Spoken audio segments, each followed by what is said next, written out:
Hello, everyone. Welcome to Arash's World. Today we have a special guest, John Purkiss. Welcome to Arash's World. Yeah, thank you for inviting me. Nice to see you. Yeah, wonderful. So one of the things I asked all my guests here on my show is the first question, which is always the toughest one. So we'll get it over with. Is how would you briefly describe yourself? What would you say? Oh, I am Paramashiva, which is supreme consciousness. That's And so wonderful. and so are you. So are you, by the way. That's great, right? And so what I want to talk about too is mainly here your book and the power of letting go, how to drop everything that's holding you back. And so letting go, and that's something that is hard to do sometimes because we often don't want to let go, and there's things that are holding us back, and we don't advance, and we block ourselves, and we sabotage, and so on. So, what would you briefly say? What is your book about? And then we're gonna dive into that a bit more in our discussion today. Okay, well, what I would say is it's called The Power of Letting Go because so many people have been brought up to believe that in order to do things, you have to make all this intellectual and physical effort, right? And the assumption behind that is that you are a separate body mind. You know, Eckhart Tolle talks about that in Power of Now, like you're the body mind. So most of us have been conditioned to believe that we're the body mind. So we make all this effort, right? And then a lot of us at some point get completely stuck. The whole thing just stops working. And that, in my case, that started happening when I was 26.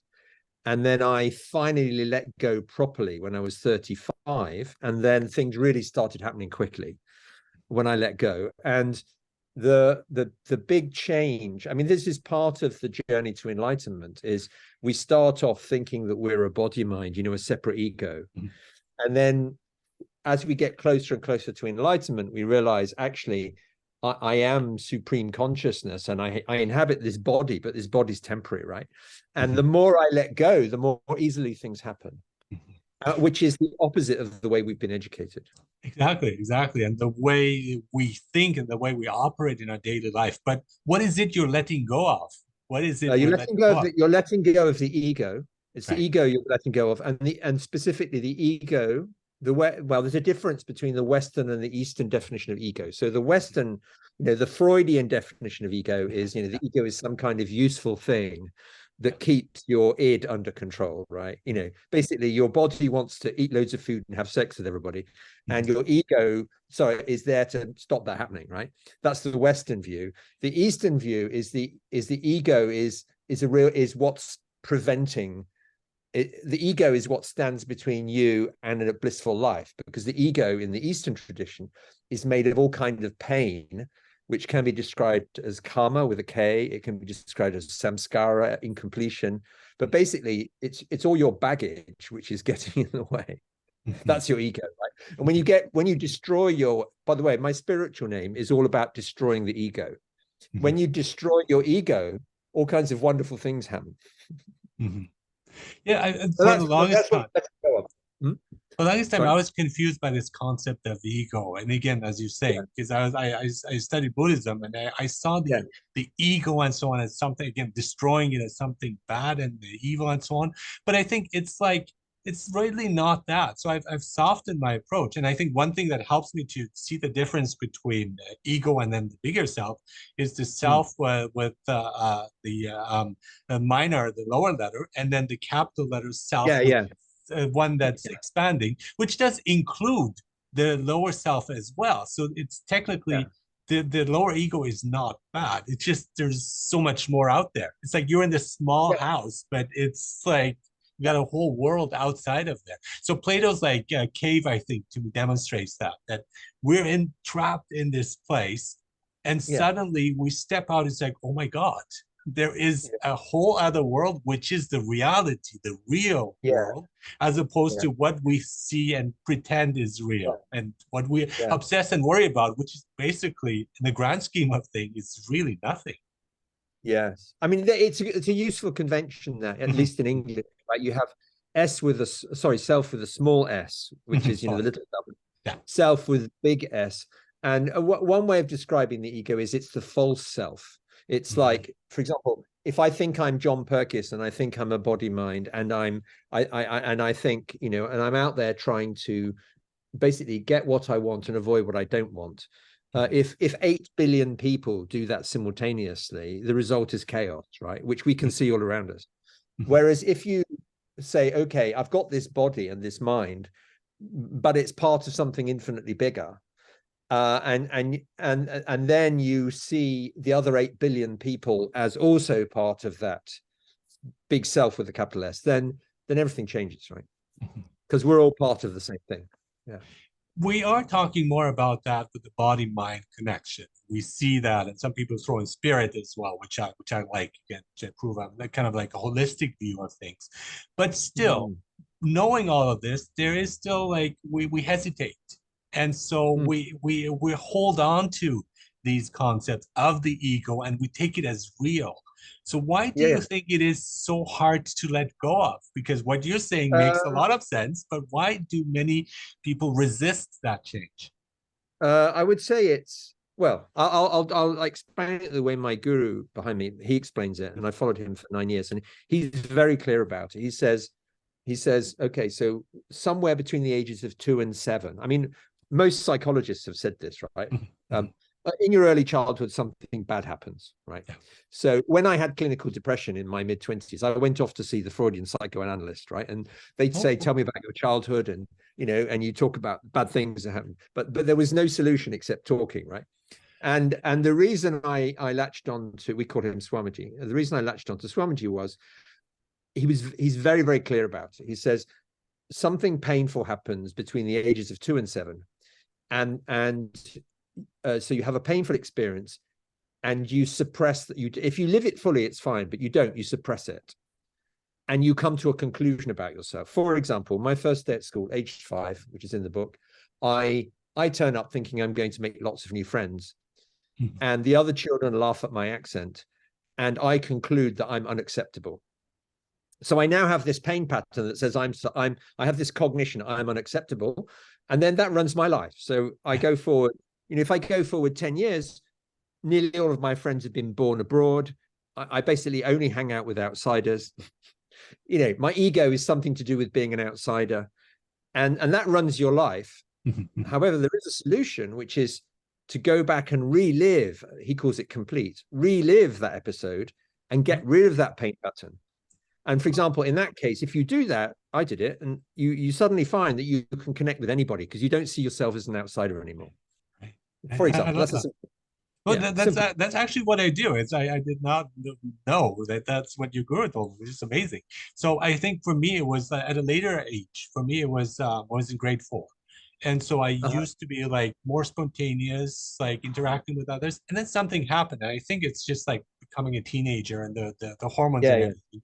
But then I kind of got lost on that path until recently, where with psychoanalysis for me is important, where I started like looking through these layers and getting rid of all the stuff that is not me, and then getting closer to, I think, who I am, and then reliving exactly those experiences where I had these negative experiences, and opening up to them, accepting them, and letting them flow out of me. And then you feel like you're liberated, you're free, you're not being driven by the unconscious that's like looming behind you, controlling things.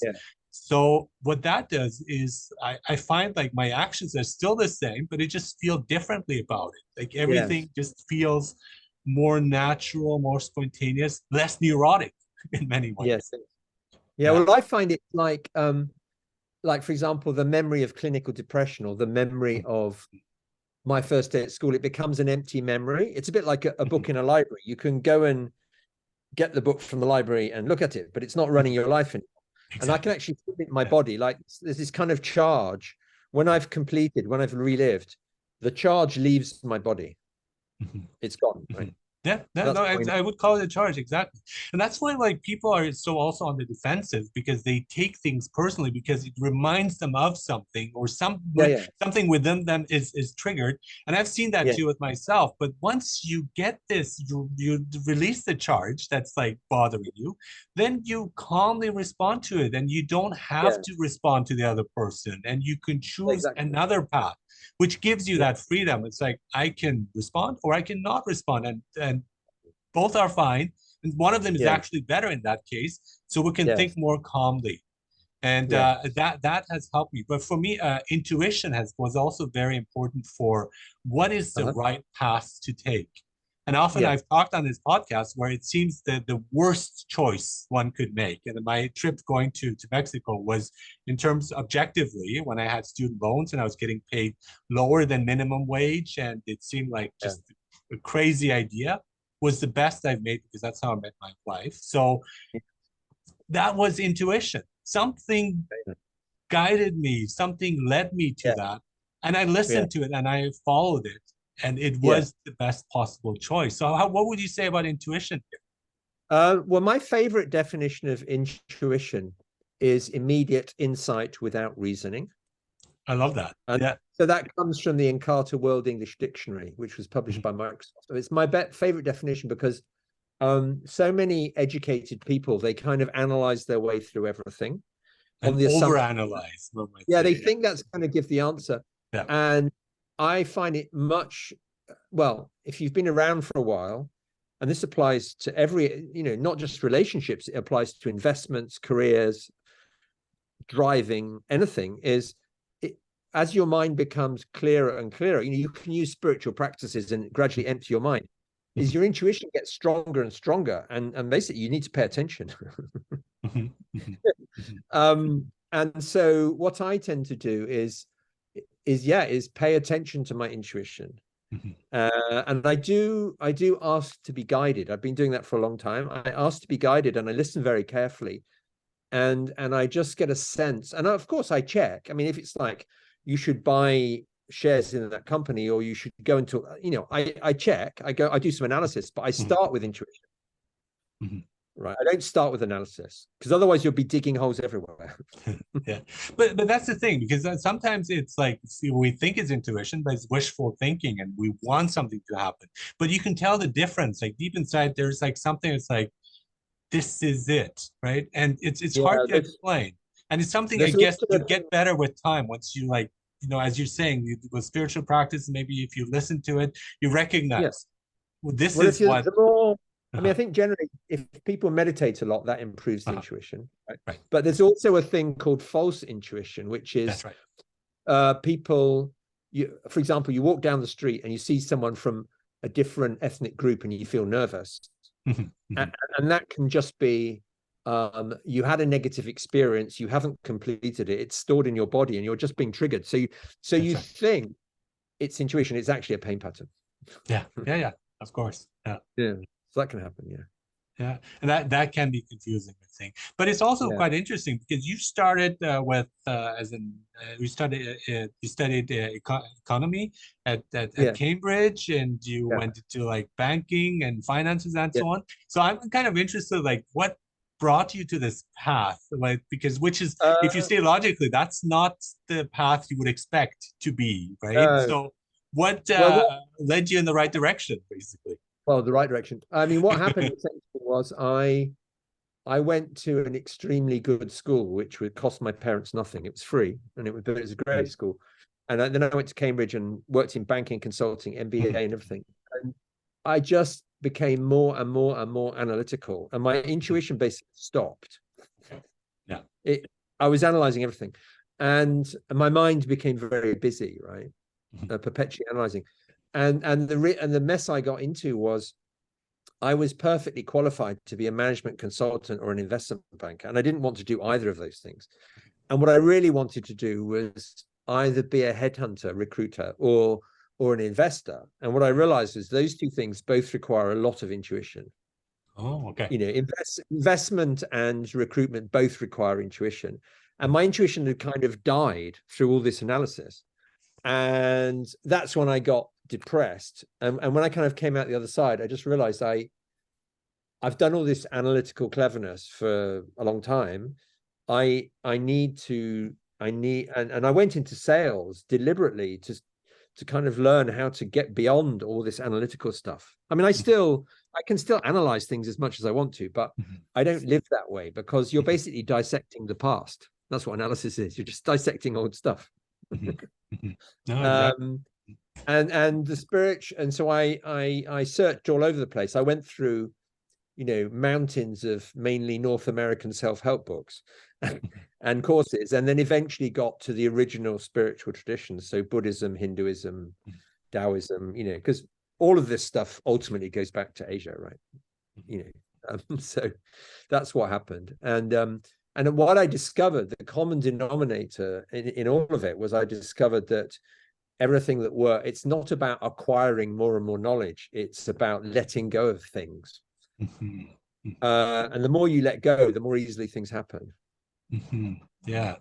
So what are some of the tips you give in your book? What do you talk about in your book specifically of that stripping away, of letting go? So what can we do to get there, or to practice? Yeah.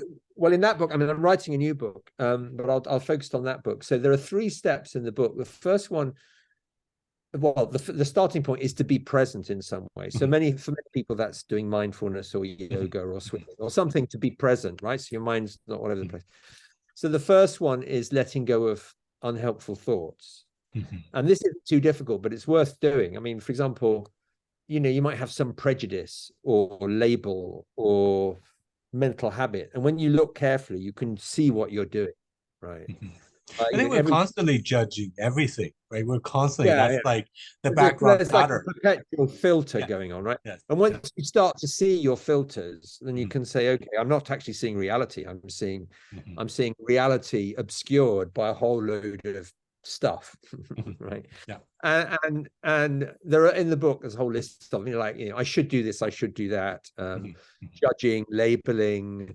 I give an example. You look at a baby in a pram, and instead of seeing a baby in a pram, you see all kinds of drama to do with your own life and your childhood. And, or you look at a Ferrari, and instead of seeing some metal and some rubber, you see a whole load of prejudices about money and Italians and motor racing. And it just brings up all these thoughts, right? So the first one is letting go of thoughts. The second one, which we've touched on, is letting go of pain. So this pain is stored in our bodies, and it goes back to very early childhood. And there's the technique in the book, which I learned from Swamiji, can be summarized as relive to relieve. So if you relive intensely, you can remove this pain from your body, as we've just discussed. And the third stage, which most people find scary, is to let go completely, which is to say, I mean, in a way, it makes perfect sense. I mean, I spent 10 years going to church and Sunday school. I mean, I gave up Christianity, but I came away with a clear understanding that there's something extremely intelligent running the cosmos, right? And it's more intelligent than my little brain. And so when we let go completely, we allow that intelligence to run our lives. And what's interesting is it runs our lives much better than our ego can. Yeah. I mean, it's already running our bodies, right? I mean, we do stupid things that damage our bodies, but if we don't do stupid things, our bodies work really well. Yeah.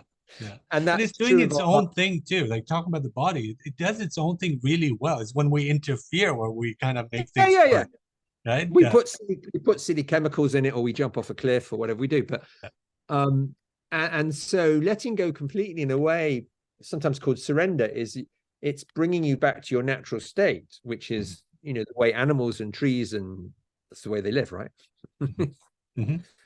So there are 3 steps: let go of thoughts, let go of pain, and then let go completely. Those are the 3 steps in that book.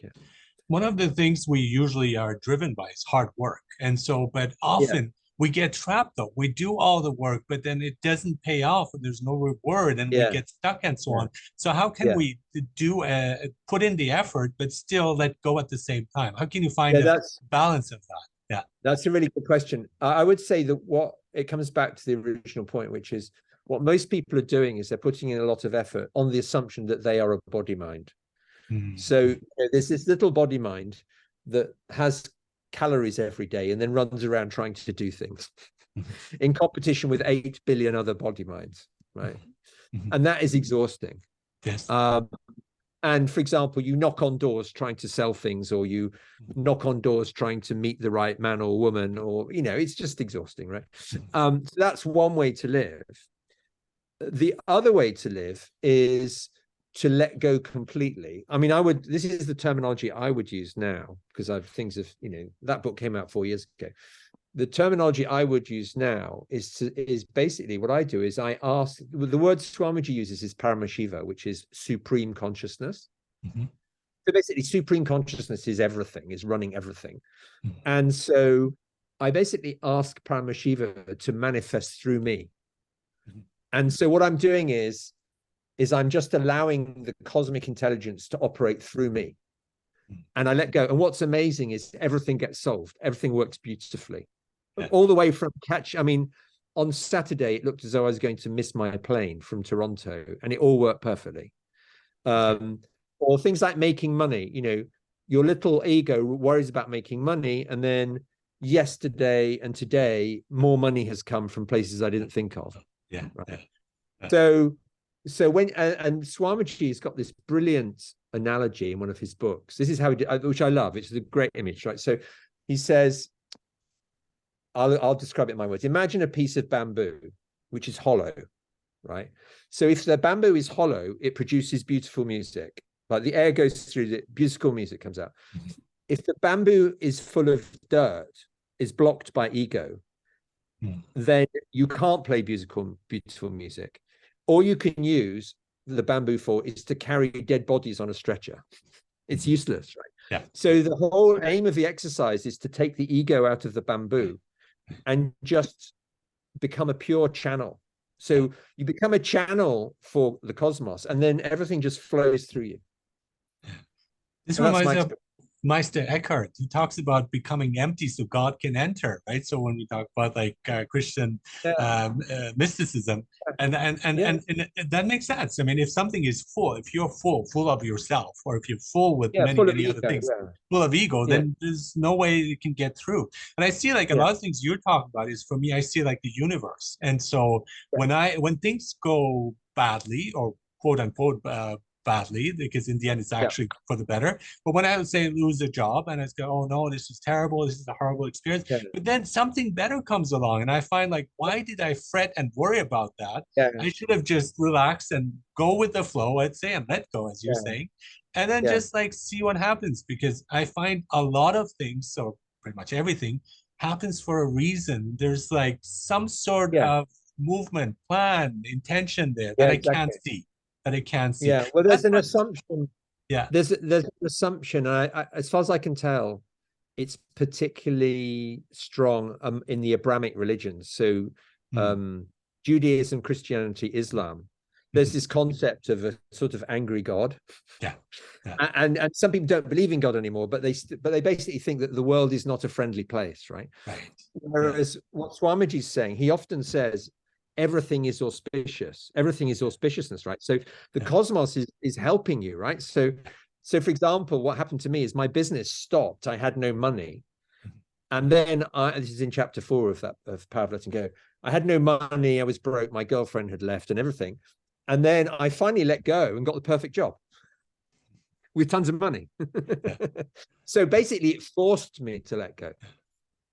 Yeah, and the Chinese have this term of wu wei, where you're acting without acting, and I like that, because I found that too when I was like applying to various jobs. I was looking for something, it didn't work out. Even like jobs that I would be like overqualified for would never like contact me back.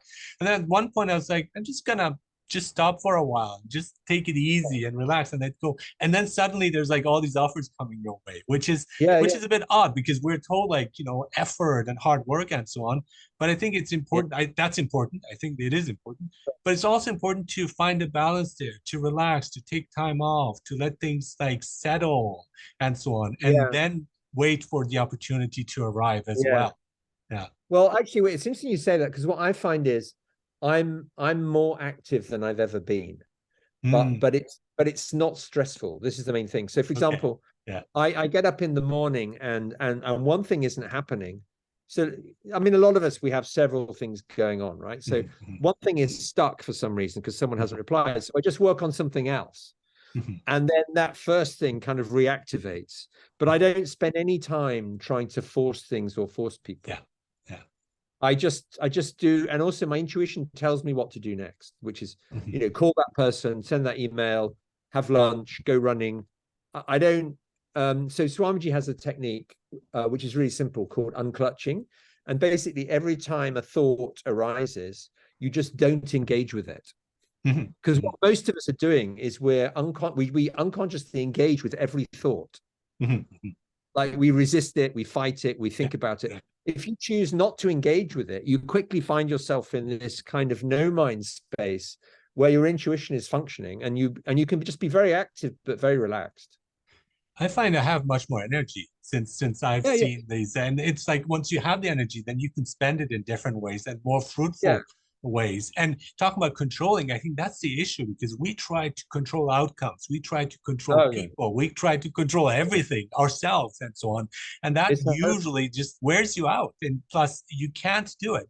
But then once you well, let go, whether it's another person, you let them go and they come to you. So then you yeah, yeah, notice like this is much better. This is a much better yeah, path to take than holding yeah, on. And we see that with money too. People are like grabbing their money and I'm holding on to it, afraid of losing it and wanting yeah, yeah, more. And I had Kristen Ragusan on my podcast, The End of Scarcity, where she says we need to change our mindset too, to yeah. one of abundance. And once you Yes, yeah. do that, which is amazing, then money flows and it comes to you as Oh well. yeah, So it's it it's definitely it's very happens. odd. Well, But it's when you're like limited, you're yeah, well, you're basically unblocking the tube, right? And then it uh-huh, starts flowing through. Yeah, yeah, yeah, definitely. which seems counterintuitive, but then again, that's how Yeah, well, yeah. things I mean, work. one thing that might help people listening, because I kind Uh-huh. of this came to me a few months ago, and it's really helped me, is I realized that a while ago that I'm involved in two or three hierarchies. Let's say most people listening to this podcast, like you might be in a work hierarchy Yeah. and a family hierarchy, and maybe another work hierarchy or a voluntary organization hierarchy, whatever. So basically, you've got two or three masters or mistresses, right? you're trying to you're trying to please two or three Yes. people, Yeah. and you Uh, cannot, right? So that's one way of looking at the world. The other mhm, way of looking at the world is to say, okay, so I'm in the center, and there are layers and layers of people, like family, friends, colleagues, listeners, readers, da da da da. And all I need to do is enrich or serve those people as best mhm, I can. mhm, And that's what I'm going to do. mhm. Right. And that seems to work so much better because you're not worrying about, you know, like if one of them fires you, fine, someone else will show up. It's not a problem. You know, you're just basically serving your Swamiji uses the word enrich. You're enriching everybody Mhm, around you. mhm, And in my case, that extends to thousands of people. mhm, mhm. I think it's like also partly the ego for us is because we don't want to die. And that's the idea of if I Yeah. cling to the ego, I become immortal. And I think in a Yeah. sense, so that's hard to let go. But then if you look Yeah. at jobs, as you're talking about, because if we over-identify with our jobs often, and Oh, it's just something we do, right? It's if it's something we enjoy, that's good, but it's still something we do. So it's not who yeah. we are or something we are. Yeah. So I once you agree with get that. past that, the definition that I'm not just my job, then it opens up these other avenues, and then you can apply the same to yourself, Yeah. like the small self, and Yeah. engage with the bigger self that is around you and so much bigger Yeah. than you as it is. Yeah. Yeah. I agree with that. And all the way down to vocabulary. So for example, um, some people say John is the author of The Power of Letting Go. Mhm. And I would much rather say John, or my spiritual name, Banahasta, wrote The Power of Letting Go, Mhm. right? I mean, author is an identity, right? I don't need that. Yeah. You could say I wrote it. You could also say, well, actually, the cosmos wrote it through, Yeah. I'm just a channel, right? This tradition goes back 10,000 years and I typed it out, I typed the book. Yeah. I see it as a It's role, yeah, basically too. Yeah, different roles that different we have role that you that play, we're yeah. playing. But Right. but I think it's another word for ego is identity. If you start, as you say, identifying with a job or a function, you Mhm. really limit yourself. Yes, that's true. You know, Yeah. it's very limiting. Yeah. It's like an actor who's playing a role, but then they think they are that person, but it's just kind of a role that they're playing, right? So Yeah, just playing Jesus Christ Superstar, I like that. When Jet Neely playing him does not mean he becomes Jesus, but he's channeling something there, right? So it's that yeah, yeah, confusion where we don't see the reality, and we kind of get like trapped or hung up in that concept, yeah, which is like yeah, you're saying, and I absolutely agree with you, which is limiting because we have so many other roles. I'm a father, I'm a yeah, brother, and I yeah, work and I'm podcaster and all that, and friend, and yeah. so we have different I, roles, and to open yeah, up to all I try to avoid those labels. uh-huh. I think I mean, it's better just to talk about things that you do. Like, for example, I'm not a photographer. I take photographs. Mhm. You know, Okay, yeah, yeah, um, because the label of photographer is kind of mad to me. It's just so yeah, narrow. yeah, yeah. Yeah, I can see you don't like thinking, you like thinking outside of the box, which is something I enjoy too, because in many ways I think like we people limit us and we limit ourselves too, and especially in Yeah, who we are and who we identify ourselves as. And I think like really opening it up, and you don't have to conform to one view or one way of being and so on. Just in a way, like embrace things that come to you as well, and be open yeah, to that instead yeah, of just following a narrow path, which a lot of yeah. people do. Well, Yeah. the other thing about it, I mean, anyone listening to this who meditates is Mhm. so I learned mindfulness initially, and then I did I've been doing transcendental meditation for a long time. Mhm. And so anyone who does any form of, silent meditation, you experience this pure consciousness in which there's no identity, right? Mhm. And you realize at some point, I'm just consciousness. Mhm. I'm not the body. I'm not this job title. I'm just consciousness. So the idea of taking on some label is just mad. Mhm. Mhm. Wonderful. Yeah. So your book, John Purkiss, the book is The Power of Letting Go, How to Drop Everything That's Holding You Back. You have a new book coming up too, so I Yeah, can't well, wait I'm to working on it. I'm find out working on about it. it. Okay, Yeah, well, great. the power of letting go is selling really well. So my agent said I better finish the new one. Okay, wonderful. So again, for our audience here to check it out, to check out Letting Go, to check out your ideas, your book, and thank you so much for being here on Rash's World Yeah, for this wonderful conversation. yeah. Thank you for inviting me. For sure. Take care.